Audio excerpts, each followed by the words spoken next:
Pak Prabowo ngambil? Saudara Presiden yang mulia itu mengatakan, untuk urusan-urusan WUS itu public obligation. Jangan dilihat dari untungnya. Itu omongannya pemimpin geng Jogja ke timur. Ngomongannya seperti itu. Dikopi oleh yang mulia Prabowo. Malu nggak tuh, Bung?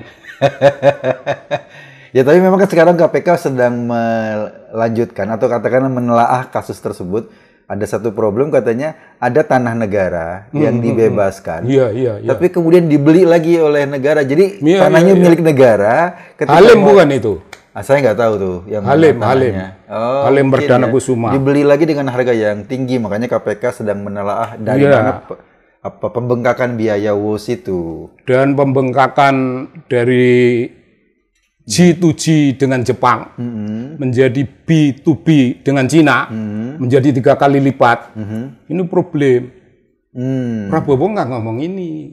Saya akan bayar. Jangan ribut-ribut. Karena sekarang beliau adalah presiden, maka semua beban pemerintah sebelumnya kan menjadi beban pemerintah. Wah, iyalah. Beliau adalah presiden, maka semua beban pemerintah sebelumnya kan menjadi beban pemerintah. Wah, iyalah. Oh, bukan beban kita, pemerintah beban apa?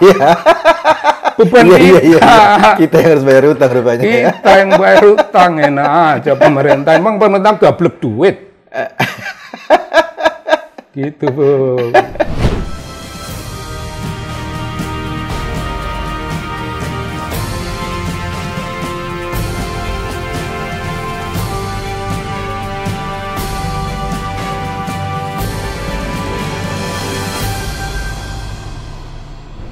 Ya, hari ini saya kebetulan main ke tempat Kang Sobari. Udah lama nggak main, jadi mampir ke studionya sekaligus kita bikin ngobrol-ngobrol. Iya. Gimana kabarnya, Kang? Ya begitu. Bung. Aku mengalami sesuatu yang agak heroik. Apa itu? 6 bulan duduk di kursi roda. Ini bulan ke-7. Sembuh. Sudah bisa beraktivitas? Bisa berdiri, bisa podcast. Kalau podcast kan nggak pakai dengkul, pakai otak. Problem gue itu di dengkul. Oh, problemnya di dengkul. Tapi otaknya sehat. Otak, alhamdulillah sehat walafiat. Di tengah banyak orang yang dengkulnya nggak bisa sehat, tapi juga nggak bisa mikir. Otaknya juga nggak sehat. Di situ juga. Itu bedanya kita itu. Iya. Kang, nih lihat kondisi kita sekarang apa? Komentar singkat nih kondisi kita hari ini nih. Banyak isu, banyak simpang siur pasca kemarin ada kerusuhan dan lain-lain, apa kan? Simpulan dari ini semua. Ringkesnya ya. Ringkesnya itu kira-kira karena saya sudah membacakan mantranya Kanjeng Sunan Kali. Itu biasanya zaman dahulu kalau Kanjeng Sunan sudah membacakan mantra itu tanda alam itu mengalami ketidakseimbangan. Ketidakseimbangan. Dan sekarang kayaknya mengalami ketidakseimbangan. Sekarang kan tidak seimbang, Bung. Apa tuh? Kemarin seharian Presiden Prabowo dirujak. Karena? Dijadikan tetembangan, diejek-ejekan, dijadikan lelucon, dijadikan segala rupa. Apa isu apa? Saya tanggung jawab. Iya. Saya tanggung jawab. Tidak ada masalah. Kasus. Saya akan bayar. Kereta WUS itu ya? Iya, terus anak-anak nyanyi. Nyanyi, Bung. Nyanyi. Di situ kemarin satu hari saya melakukan pengamatan mendalam sampai malam. Itu Presiden Prabowo betul-betul bukan dikritik, bukan dimarahi. Tapi dijadikan tembangan.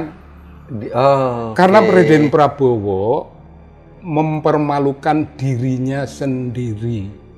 Karena dia ngomong akan bertanggung jawab itu. Bukan hanya itu, sebentar-bentar hidup Jokowi. Orang-orang itu kan sumpek, Bung. Sumpek. Jadi apa yang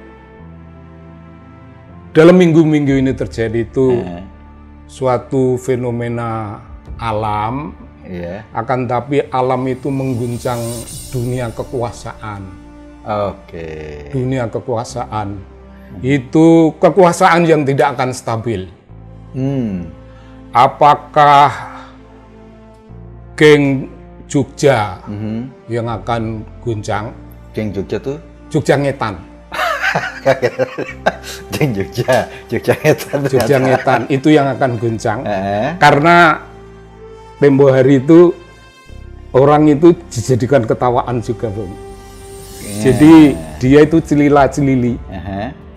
Ya celila-celili itu ya, pokoknya aku nggak mau menerjemahkan, itu hanya orang-orang Jawa yang mengerti.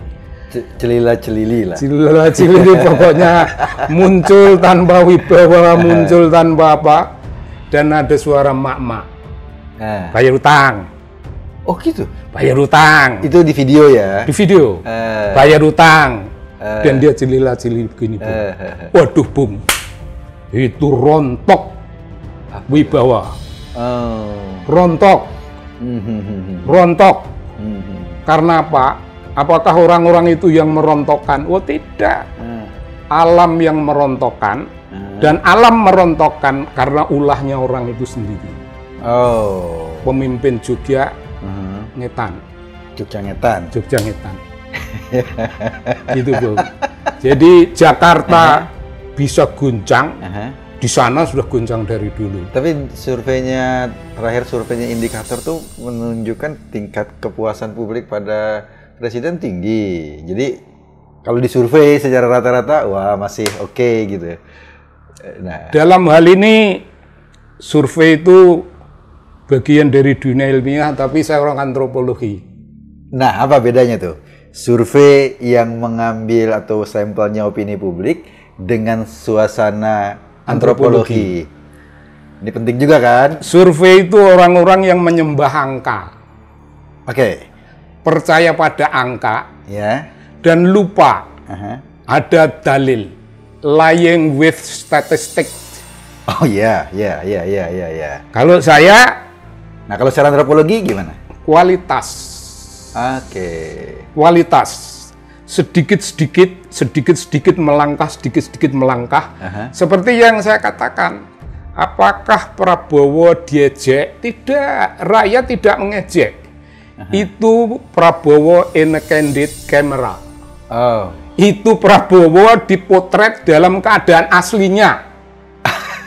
Iya. Begitu semuanya itu. Belum gaya itu, aslinya di foto. Aslinya. Iya. Ya ada gaya segala. Ada gaya segala. Saya tanggung jawab.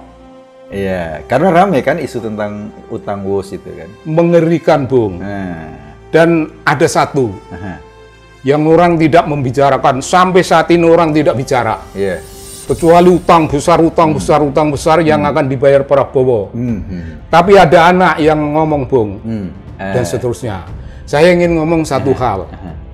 Utang itu gede, tapi kecil. Maksudnya? Dibanding utang Prabowo kepada rakyat Indonesia. Oh, kecil. Utang Prabowo kepada rakyat Indonesia yang belum bisa dimakmurkan. Prabowo belum mampu memanggul mandat konstitusi. Itu menjadi utang kerakyatan. Oh, tapi baru setahun kan? Baru setahun beliau memerintah. Oh, sudah gejalanya ini sudah nampak. Ini ya nampak. Kalau kita membuat satu namanya moral judgment. Prabowo itu ineffective leader. Inefficient. Kenapa? Karena incapable. Loh, kok bisa? Faktanya itu incapable, tidak bisa menghandle cara ngomong kepada publik bagaimana. Menteri Keuangan sudah disuruh begitu-begitu tiba-tiba ditampar. Iya, karena Menteri Keuangan pernah bilang bahwa dia tidak akan membayar utang WUS dari Iya. APBN kan, seperti Pak Tapi- Jokowi omongin dulu kan. Iya. Dulu kan Pak Jokowi ngomongin Iya. juga sama tuh. Iya. Iya. Tiba-tiba Pak Prabowo ngambil. Saudara Presiden yang mulia itu mengatakan, untuk urusan-urusan WUS itu public obligation. Jangan dilihat dari untungnya. Itu omongannya pemimpin geng Jogja ke timur. Ngomongannya seperti itu. Iya, iya, Di copy oleh iya. yang mulia Prabowo. Ah. Malu nggak tuh, Bung? Ya tapi memang kan sekarang KPK sedang melanjutkan atau katakanlah menelaah kasus tersebut. Ada satu problem katanya ada tanah negara yang dibebaskan. Iya, iya, iya. Tapi kemudian dibeli lagi oleh negara. Jadi Iya, tanahnya iya, iya. milik negara. ketika Halim mau- bukan itu? Saya nggak tahu tuh yang Halim, mana tanahnya. Halim mungkin Perdana ya. Kusuma. Dibeli lagi dengan harga yang tinggi, makanya KPK sedang menelaah dari Iya. mana apa pembengkakan biaya WUS itu. Dan pembengkakan dari G2G dengan Jepang menjadi B2B dengan Cina menjadi 3 kali lipat. Ini problem. Prabowo nggak ngomong ini. Ya. Saya akan bayar, Tapi jangan mungkin ribut-ribut. Karena sekarang beliau adalah presiden, maka semua beban pemerintah sebelumnya kan menjadi beban pemerintah. Wah ya Iya. iyalah. Oh bukan, beban kita, pemerintah iya, beban iya, iya. apa? Iya. Beban Iya, iya, iya, kita. iya. Kita yang harus bayar utang rupanya ya. Kita yang bayar utang, enak aja pemerintah. Emang pemerintah gablek duit. Gitu, Bung. Nah, dengan itu satu case, ada case-case lain misalnya kemarin tuh ada penetapan pahlawan nasional. Nah, itu kan ramai juga tuh. Iya. Menyandingkan banyak orang ramaikan ya, ada Marsina, ada Iya, Gus Dur, iya. ada Pak Harto, dan Pak Harto udah 3 kali dinominasikan. Iya, ditolak. Diusulkan, ditolak, dan sekarang akhirnya oke. Karena kan orang membaca dulu nggak diterima karena barangkali afiliasi politik penguasa pada saat itu. Iya. Nah, orang kayak gitu nggak bacaan? Ini presiden ini memperlihatkan blunder. Itu belum memuncak. Memuncak itu presidential blunder itu ketika memberi mertuanya gelar. Mantan mertua. Iya. Ini melawan suara alam semesta. Jangan dikira itu hanya penolakan rakyat. Itu suara internasional juga menolak. Oke. Prabowo sedang melatih dirinya lebih fasih untuk tidak mendengar. Oke. Ya itu Apa besar. konsekuensinya bagi kita dengan adanya katakanlah tokoh yang kita kenal kayak pemerintahannya dulu sering menjadi banyak kontroversi lah ya, ada pelanggaran HAM dan lain-lain. Iya itu. Konsekuensinya apa bagi ingatan publik lah dengan kondisi kayak gini? Apakah akan ada perubahan sejarah atau ada apa kita? Oh tidak. Oke. Rakyat tidak meridhoi gelar itu. Oke. Rakyat tidak meridhoi. Tapi kalau gelar untuk Marsina, untuk Al Mukarrom, Gus Dur, rakyat nyengkuyung, alam semesta mendukung. Oke. Tapi kepada Soeharto itu hanya gelar yang diberikan oleh pemerintah. Kecil pemerintah itu. Prabowo lebih kecil lagi kepada mertuanya. Itu limit. Jadi dalam konteks pahlawan itu ada gelar yang diberikan pengakuan rakyat ya secara Oh iya, yang paling baik moralitas, pengakuan rakyat. Ada sertifikat dari pemerintah. Oh iya, Ini emang kan? pemerintah itu apa? Pemerintah itu memberi gelar itu atas izin rakyat. Oh iya. Enak aja. Iya. Gitu lah. Gitulah, Bung. Nah, sebagai orang yang merasakan suasana Orde Baru ya kan jenengan pasti ngerasain dong. Oh, rasa.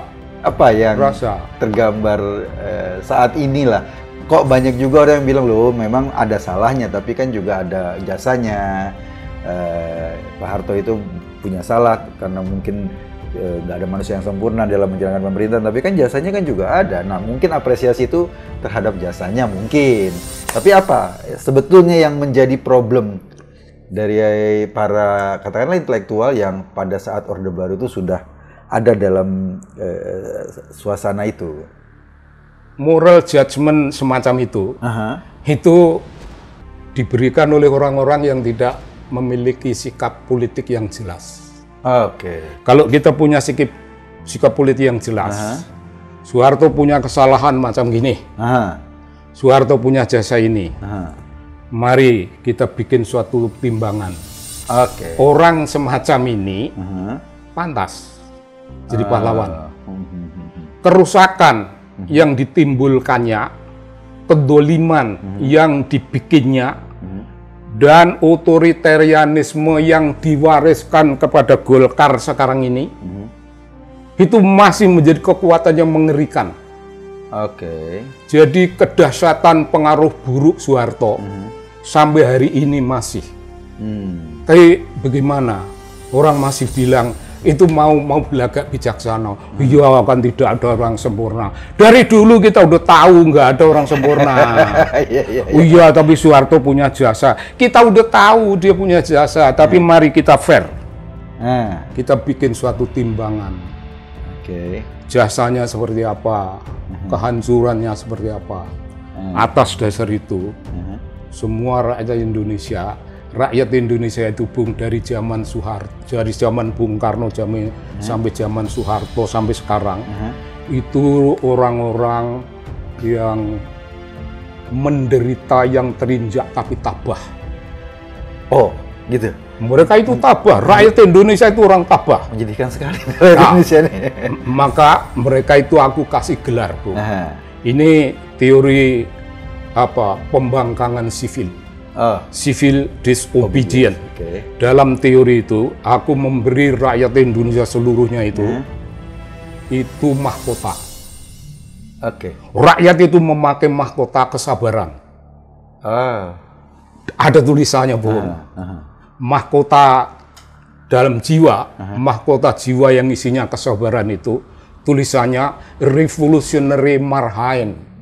Revolutionary Marhain. Apa itu? Kalau rakyat itu penuh kesabaran, kan peluang untuk revolusinya sedikit, enggak? Sedikit kan, jarang-jarang rakyat marah. Iya. Kan ngamuk. Ngamuk karena terinjak-injak, dia jarang. Bung Karno punya marhain, itu petani, terbatas. Bukan petani, seluruh rakyat Indonesia yang penuh kesabaran. Itu mereka yang memakai mahkota jiwa. Mahkota jiwa itu aku yang nempelkan dengan tulisan Revolutionary Marhain. Ini teori dalam civil disobedience. Revolutionary Marhain itu orang yang kelihatannya tidak berani, tapi Bung, dalam keadaan mendesak, ngamuk, naik atap gedung parlemen. Tahun 98 ya. Kencinilah itu parlemen itu. Iya. Itu bisa terjadi lagi. Bisa terjadi lagi oleh kekuatan yang namanya Revolutionary Marhain. Ini punya aku, bukan punya PDIP, tapi aku persembahkan PDIP juga boleh.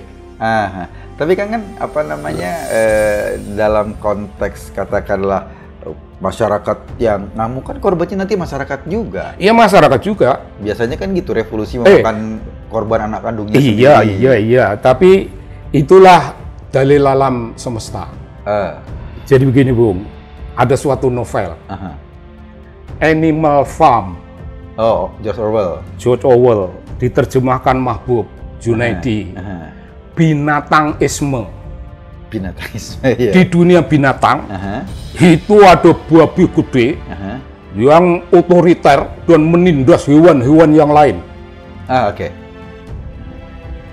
Penindas ini dilawan oleh rakyat di dunia binatang. Para binatang-binatang yang lain lah ya. Para binatang melawan, ada pemimpinnya. Pemimpin yang melawan binatang lain itu kemudian menjadi penguasa. Babinya ditumbang? Tumbang, ganti penguasa, babi yang baru. Tapi babi yang baru, yang dulu menjadi the oppressed, menjadi oppressor. Dulu penindas, dia menjadi dulu tertindas, menjadi penindas baru. Karena dia punya kekuasaan. Iya. Jadi teori dalam revolusi, dalam pergolakan, di mana satu suara bisa berkembang dari satu pojok tanah air mengelilingi semua wilayah tanah air. Itu revolutionary information. Dan itu suara rakyat meluas. Revolutionary Marhain mulai siap-siap. Pak Prabowo kan juga banyak sekali program-programnya yang sangat dianggap menyentuh orang yang membutuhkan ya. Makan bergizi gratis, targetnya 80 sekian juta. Koperasi buat membangun desa-desa. Itu kan marhain banget itu. Sangat. Nah, tapi belum dirasa. Itu baru akan. Baru akan. Karena yang namanya MBG itu ya. Itu kan ngeracuni sana sini ya. Itu nggak usah dibahas, bro. Jangan memusingkan birokrasi. Itu biarlah itu. Jadi yang kita bahas itu sesuatu yang kelihatannya seperti everyday politics dalam birokrasi, tapi kita menyorotnya itu dari satu perspektif high politics. Gitu agak keren, bro.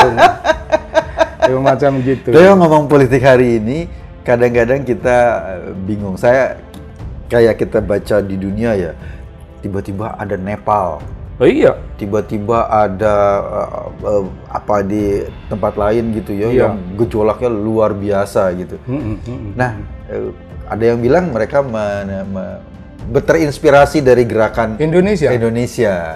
Nah, tapi ya kan melihat ini secara antropologis, ini gimana? Kan anak-anak ini mungkin ya yang Gen Z ini kan mereka nggak terlalu suka-suka banget sama politik. Tapi kok mereka kemudian punya semangat gerakan yang luar biasa. Di Madagaskar kalau nggak salah juga begitu. Nepal juga terjadi ledakan yang luar biasa. Di Eropa juga sekarang Gen Z-nya bergerak, teriak-teriak. Dan ledakannya luar biasa. Padahal mereka itu nggak terlalu suka-suka dengan isu-isu politik. Nggak suka isu politik, tapi ini lebih dari sekedar isu politik. Ini isu kemanusiaan. Jadi mereka merasakan gara-gara pemimpin korup ini, kan, misalnya di Nepal kan isunya itu kan. Gua kena. Mereka... bukan politik dalam pengertian kita. Mereka nggak suka politik nggak apa-apa, tapi begitu mereka melihat suatu bangsa terancam kemanusiaannya, bangsanya sendiri terancam. Namanya manusia yang ngamuk, di Nepalin loh, gitu. Artinya bahwa anak-anak ini, anak muda ini sudah pandai menarik benang merah dari sebuah kebijakan politik, dampaknya bagi dirinya gitu ya. Udah tahu. Itu nggak usah diajarin di sekolah, Bung. Mereka itu udah tahu. Mereka udah merasa. Kalau orang-orang berteori, suatu kebijakan buruk itu akan terbukti keburukannya itu 5 tahun yang akan datang. Ya, itu kan. Tapi bus ini baru kemarin kebijakan busuk kata Pak Luhut. Kebijakan kan busuk. Iya. Kata Pak Luhut. Orangnya udah busuk saya terima kata Pak Luhut. Kata Pak Luhut. Dan ada orang yang ngomong. Dan di tangan Pak Luhut menjadi lebih busuk lagi. Gitu. Keren nggak itu, Bung? Yang ngomong itu belum tentu anak yang senang politik. Dia cuma mendapatkan informasi dari berbagai simbol-simbol informasi dari mana-mana. Itu ancaman psikologis bagi dirinya. Jadi merefleksikan begitu Pak Bung. Jadi macam gitu. Nah, ke depan kan dalam konteks kayak gitu ya, dengan suasana sekarang semua anak-anak sudah punya akses informasi dari media sosial. Ini gimana tatanan masyarakat kita ke depan? Apakah pemerintah jauh lebih nyaman ketika masyarakat anak-anak ini lebih kritis atau gimana tantangannya? Nyaman. Pada masa pendek, ketika terjadi pergantian, idealisme usianya pendek di dalam diskurs politik kita itu tidak pernah ada yang mengatakan itu, dan saya mengatakan sekarang ini biar kita menjadi makin terbuka secara politik. Karena yang kita omongkan kongko-kongko, tapi ini memiliki moga-moga sesuatu yang namanya civic education. Yang kita bicarakan ini tentu saja merefleksi dari novelnya George Orwell itu ya. Sebagian sebagian ya itu dari dasarnya itu. Binatangisme. Oke, nanti kita ketemu lagi Kang. Saya Gitu di ya. sini kalau nanti ada taping lagi, saya mampir lagi ke sini kita Iya, bisa iya, diskusi iya, lebih iya, panjang. iya. Makasih, ya kita ketemu Terima lagi. kasih. Iya, Thank you. terima kasih.